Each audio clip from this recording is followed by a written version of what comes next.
What if tomorrow the internet just disappeared?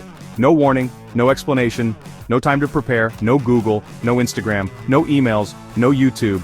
You wake up, your phone says no service, Wi-Fi's out, you restart the router, nothing. You try calling support, lines are jammed. It's not just your home, it's everywhere. The internet is gone. Day 1, panic begins. Smart homes freeze, security systems fail. Alexa goes silent. You can't check your bank account, can't order food, rideshare apps crash, stores only accept cash. Most people don't have any. ATMs aren't working. Credit cards rely on the internet, they're useless now. Traffic lights malfunction, GPS systems are dead, planes are grounded, air traffic control can't connect to national databases, thousands of travelers are stranded, social media gone, no Twitter updates, no Facebook rumors, just silence. Day 3, the real crisis begins. Stock markets collapse, with no internet, digital trading halts, banks can't communicate, crypto wallets become inaccessible, businesses can't reach suppliers, shipping slows to a crawl, factories stop producing, warehouses are full but logistics are frozen.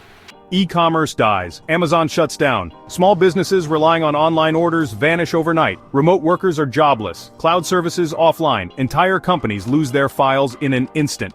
The global economy takes a historic hit.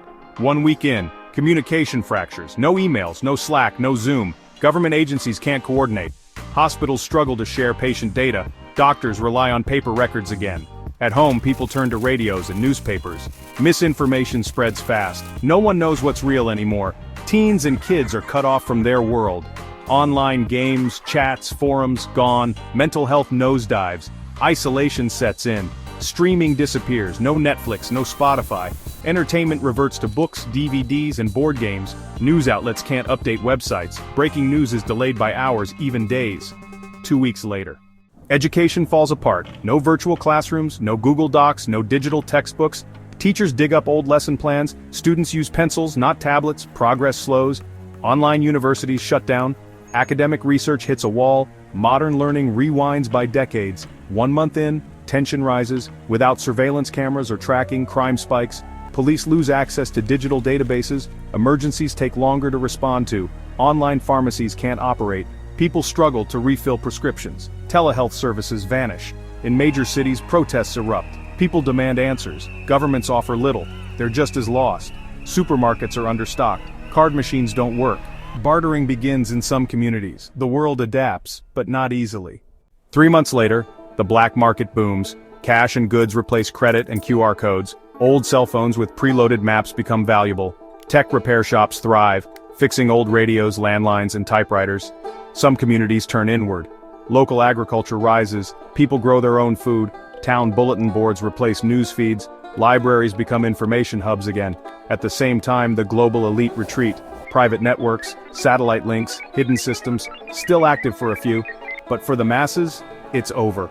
6 months in, a new normal emerges. Digital silence becomes familiar, people walk more, talk more, families reconnect around dinner tables. Without constant notifications, minds slow down. Books replace blogs, journals replace tweets, the world has shrunk.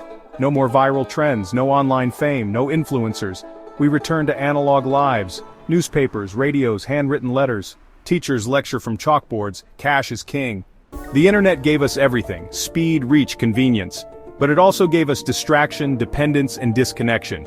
In its absence, something unexpected happens. People look up, neighbors meet, streets become quieter. Nature feels louder, not better, not worse, just different.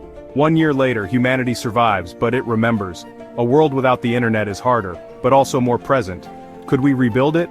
Maybe. Should we? That's the real question. Could you survive without the internet?